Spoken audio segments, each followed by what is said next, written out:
భరణి శివలో రామ్ గోపాల్ వర్మలాగా ఆలోచించడం ఎప్పుడు స్టార్ట్ అయింది ఆ జర్నీలో? నిజానికి అట్లా ఏం లేదు. అతను ఏం చెప్పాడో ఇంచుమించు అదే రాశాను. With dialogues. అతని కంటెంట్ని నేను డైలాగ్ ఫార్మ్లో పెట్టగలిగా తప్ప గొప్పగా రాసేసాడు అనడానికి అంత గొప్పగా తీశాడు. ఇప్పుడు శివ అంటే వాడి అందులో అది అందులో పెద్ద గొప్పతనం ఏముంది. అలాగే నేను ఎంటర్ అవుతా, ఇది పోలీస్ స్టేషన్, పర్మిషన్ తీసుకోక్కర్లేదా అంటే అచ్చా లోపలికి వెళ్ళి రావచ్చా, వీటి పెద్ద గొప్ప డైలాగులు కావుగా. పైగా నాది ఎస్బాస్ వేషం, టు బీ ఫ్రాంక్. మరి ఎందుకు అంత పాపులర్ అయింది నా వేషం కూడా అంటే the importance of closeup.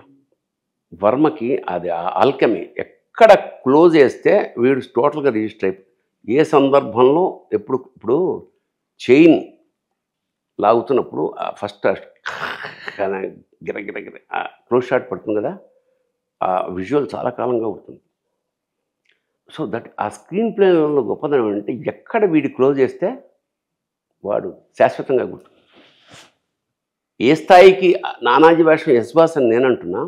Cinema super hit అంతా అయిపోయిన తర్వాత ఒకసారి ఒక పెద్ద ఇంత బుక్ నాకు స్క్రిప్ట్ అన్నమాట. అది ఇదేంటి రాము నెక్స్ట్ సినిమా అన్నట్ట. ఆ నెక్స్ట్ సినిమానే, కాకపోతే ఈ స్క్రిప్ట్ నేను రాయలేదు, ఎవడో రాశాడు. అదేంటంటే భవానీ చచ్చిపోయాడు కాబట్టి నానాజీయే ఇప్పుడు బాసు అని చేత నానాజీ ప్రధాన విలన్గా ఇగో రాసిన స్క్రిప్ట్ అన్నాడు. నానాజీ సో అది అందులో ఎవరి ప్రత్యేకత అంటే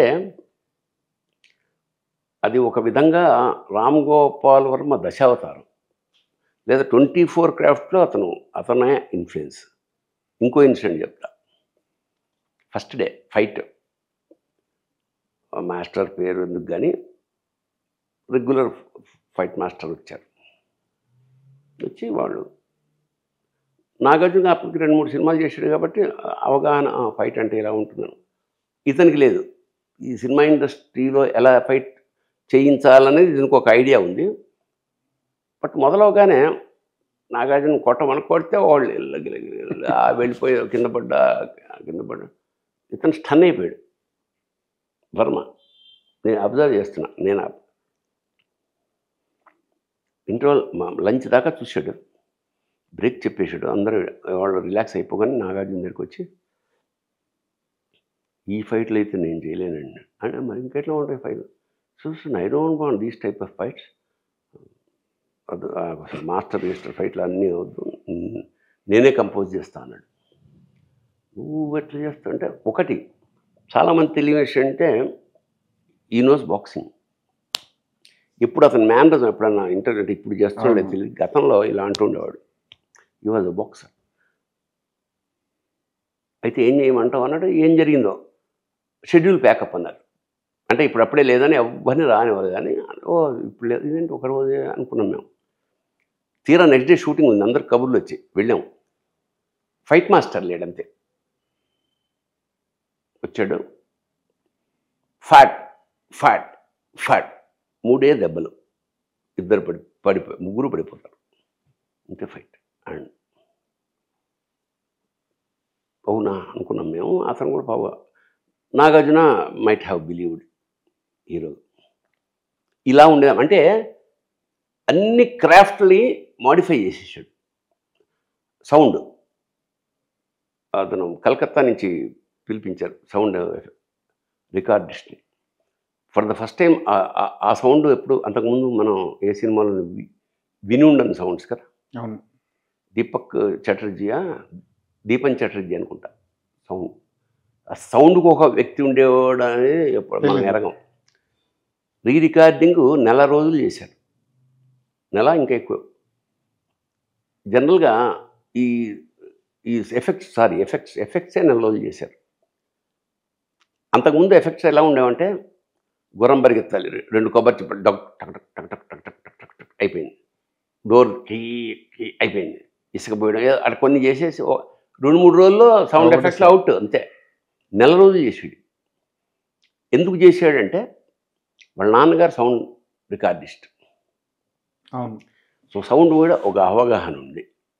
సో అతను బహుశా ఈ సినిమాలు అతను అంతకుముందు వీడియో షాప్ ఒకటి ఉండేది, సినిమాలు తెగ చూసేవాడు. నన్ను అడిగా ఏమిటి సౌండ్ ఎఫెక్ట్స్ ఈ గొడవ ఏంటంటే, షోలే సినిమా ఒకసారి షోలే చాలా ఇష్టం వర్మకి.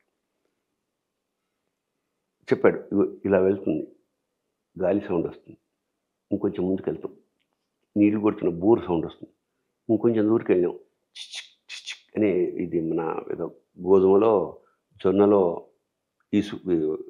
చాట్లో వేసి ఎగరేస్తున్న ధూళి సౌండ్ వస్తుంది, ఆవు సౌండ్ వస్తుంది. ఈ సౌండ్లన్నీ మనకి తెలియవు సినిమా ఇండస్ట్రీ. బండ కొట్టుడు ఒకటే కొట్టుడు అంతే, అట్లా ఉంటుంది. డిష్యం డిష్యం ఇదేగా అంత అవగాహన.